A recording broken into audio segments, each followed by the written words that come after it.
Remember back in the 80s reading Groo comics and playing video games on the Commodore 64? It's time to put those things together. Groo on the Commodore 64.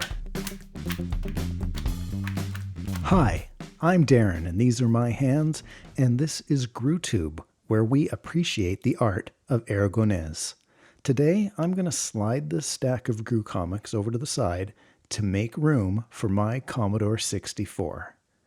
Back in 1985, when I wasn't reading Groo comics, I was on my Commodore 64, playing video games. Now, fans of Stan Sakai had the Usagi Yojimbo game to play when they wanted to play as their favorite comic book hero. And of course, we had the Conan action puzzle adventure game way back in 1984. But what about fans of Sergio Aragonés's lovable Wanderer? Nothing. The best we could do was load up Barbarian and chop off some heads. Which was really fun. Well, back in the 80s when I wasn't reading Groo comics and playing Commodore 64 games, my friends and I were programming our own video games. Now, I only finished a couple back then, but I started a lot. When my friends and I collaborated, my job was often to draw the graphics for the games. In fact, I started work on a Groo video game for the Commodore 64 back in the 80s, but I didn't get too far with it. I did have a bunch of the in-game graphics done though. I wish I had those old discs to show you, but they're long gone. But today I've got good Commodore 64 Groo news. My good friend Robin, who hosts the YouTube channel 8-Bit Show and Tell, is exploring the technical aspects of displaying graphics on the Commodore 64. As I used to be his go-to guy for graphics back in the 80s, he asked if I would make some art for him to work with on his channel. So, it's time to create some new Groo fan art on the Commodore 64. I'm going to show you 3 different ways I've created Groo fan art on my Commodore 64. First, with the Commodore's colorful character graphics. We call it PETSCI or PET ASCII on the Commodore. Second, with high-res bitmap graphics, which gives the most detail but only allows for a limited amount of color. And third, with MultiColor Bitmap graphic mode, which allows for a lot of color while sacrificing a bit of detail. After I show you how I create my Groo art on the Commodore, you can pop over to Robin's 8-Bit Show and Tell to see how retro coders get their art to display on real Commodore 64 hardware. So the Commodore 64 screen has a resolution of 320 pixels across by 200 pixels up and down, which at the time was pretty great. For color, we had 16 colors to choose from. Again, pretty nice for the time. The palette was set though, and those 16 colors were all you got. The screen was also broken down into what I'll call cells of 8 by 8 pixels. Each cell could display a letter, number, or special graphic character. And color is also tied to these 8 by 8 pixel cells. They make up a grid of 40 characters by 25 characters on the screen. The Commodore has 256 characters in its system font, letters, numbers, punctuation, and loads of special graphic characters, which were great for drawing pictures on the screen. So let's start with these graphic characters, which we called PETSCI characters. I've made PETSCI Groo art based on the covers of Marvel issue number 1 and issue number 22.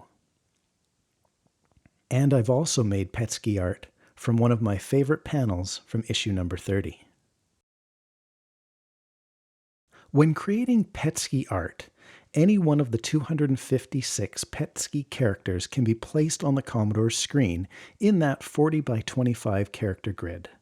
And each individual character can be assigned one of the Commodore's 16 colors. The background color for the whole screen is set to a single color. I mostly use black as my background color. You might think that such restrictions would be too much for an artist, but these limitations actually really encourage creativity. It's almost like a puzzle trying to pick the perfect characters to place together to build your picture. In fact, PETSCI art might be my favorite type of Commodore 64 art because of that.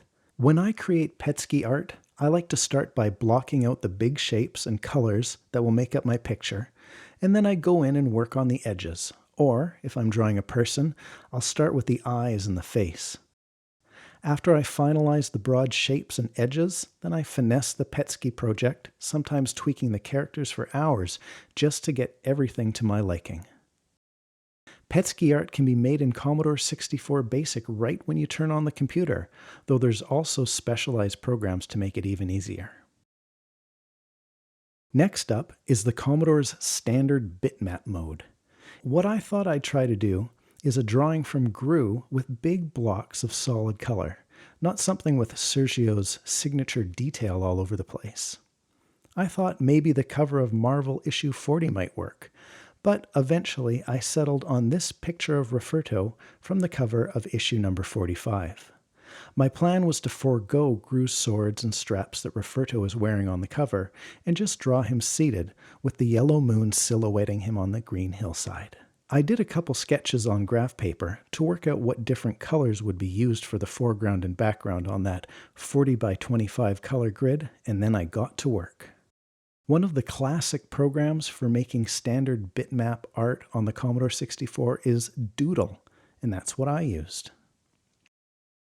In bitmap mode, each pixel on the 320 by 200 pixel screen can be controlled, which is great, but if you want to have more than a single color on a single background, you have to work within that 40 by 25 grid that we talked about earlier.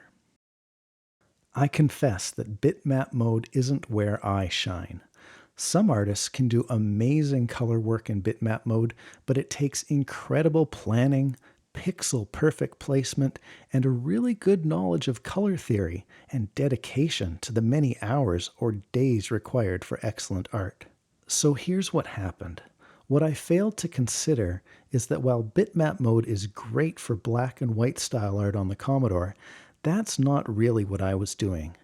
In addition to the black line work, which maybe I should have stuck to, my source has a lot of color. It's not black and white comic work. And in bitmap mode, it's impossible to combine a black line with two different colors on each side of it unless the line work follows the edges of that 40 by 25 grid. And even by doing that, if the colors vary in value or range, that chunky color grid will be obvious and ugly. So I ended up trying to compromise. I left the black line work out of a lot of the drawing, and where I included it on the legs and the feet, I conformed very rigidly to the color grid. The results are meh. Some of it I really like. The scroll at the top, the blades of grass. Where I did manage to align three colors perfectly on the grid for Rafferto's nose, that's all good stuff. But I think to do this picture justice in standard bitmap mode requires deviating from the source material, not drawing in the comic style, but rather painting with color. Maybe I'll try that next time. Next, I'm going to draw Groo in MultiColor Bitmap Mode, the king of Commodore graphics modes, and the mode that I'm most comfortable with, and most happy with the final artwork. But first, I want to thank you for watching this GrooTube video. I'd love to read in the comments if you had a Commodore 64 in the 80s and if you drew your own graphics. If you're watching today because 8-Bit Show and Tell sent you, thank you very much and please subscribe. In each video, I explore the hilariously creative comics and artwork of Sergio Aragonés with a special focus on Groo the Wanderer. If you're a child of the 80s or just enjoy excellent artwork, I think you'll really enjoy it. Now, back to MultiColor Bitmap Mode. This graphic mode is kind of like magic. Instead of only two colors for each of the cells on the Commodore's 40 by 25 grid, MultiColor Bitmap Mode lets the artist choose three colors plus the screen's background color. It might not seem like much, but this was arguably the best graphics you could get on a home computer in 1983. The cost for this multicolor magic is a reduction in resolution. Instead of 320 pixels across a screen, each pixel is expanded into a double wide pixel, so you have half the original horizontal resolution. But, in my opinion, this is a great compromise. As long as I choose a reasonable background color, I can more or less draw whatever I want with whatever color I want. Every once in a while, there might be a pixel that I'll have to choose my second favorite color for, but you'd be hard-pressed to notice where. For my model, I am going to draw Groo from the cover of Epic's Groo Chronicles, book number 3. One of the classic programs for making multicolor bitmaps on the Commodore 64 is Koala Painter, and here I go. Just like most of my Commodore 64 art projects, I like to start out by blocking the broad shapes of the composition. I start out with the oval so that I know I've got enough room for all of Groo, and I mark out the height of his head, body, legs, and feet. Next, I sketch out Groo's body and then work on the face. My contention is, if I can convincingly draw the face of a character, I can probably fake everything else. So I make sure I get Groo's eyes right and that big nose right too. Then I sketch the mouth, hair, and that bandana thing. I next position the arms and legs, and you can see that I opted to change up Groo's sword in my drawing. I thought it would be more dynamic to draw Groo with his sword ready for battle. One of Groo's hallmarks are his red and gold gauntlets. I didn't want to muddy things up by trying to add the red color at first, but later I found a way to make it work. At this point, I think I knew the drawing was going to work. Groo's arm is filled in, and I was able to add his belt and buckle with sufficient detail. The hardest part, I think, of the whole drawing was adding Groo's straps and his blue Walkman thing. I didn't end up outlining it completely. Instead, I tried to give it some depth in color. Do you think it worked? Now the straps are done, legs filled and feet drawn. If you've watched any of my other drawing videos, you know that I have a hard time drawing feet like Sergio draws them. This time, I think I did all right. You can see here that I'm working on Groo's head, trying to indicate his long, straight hair. Koala Painter has a pretty good zoom editing mode, and I use that a lot while drawing. In fact, I use it almost exclusively to plot the individual pixels after the broad shapes are drawn. Now I've added some shading by dithering some orange on Groo's pink skin. I like how it turned out. And you can see his sword is finished, and I've tried to indicate the two different types of steel in the katana's blade with some dithering along the length of it. I've added Groo's second sword and his sheaths behind his back at this step. And here you can see that I've added his pouch and the little skull hanging from it. I also added some red to his gauntlet, and I think it works. The impression of line is still there with the added color. And I think that's about it. The rest of my work involved moving Groo around on the screen and adding a title to the artwork. I also got rid of the white oval, as you can see. I hand-lettered Groo's name and moved things around quite a bit to get things how I liked it in the end.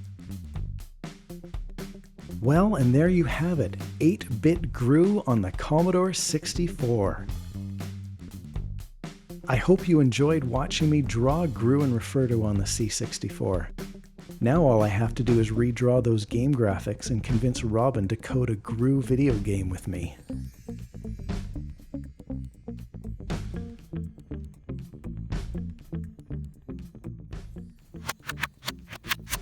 Thanks, Groo friends, for exploring this mashup of two of my childhood passions. And thank you, Robin, for challenging me to draw some more Groo fan art on the Commodore 64. Be sure to subscribe so you don't miss out on the next GrooTube video, and please pop over to 8-Bit Show and Tell to see how Robin programs a real Commodore 64 to display these Groo images. I'll leave a link in the description. All right. I'll be back again real soon with some more GrooTube. Take care, everyone.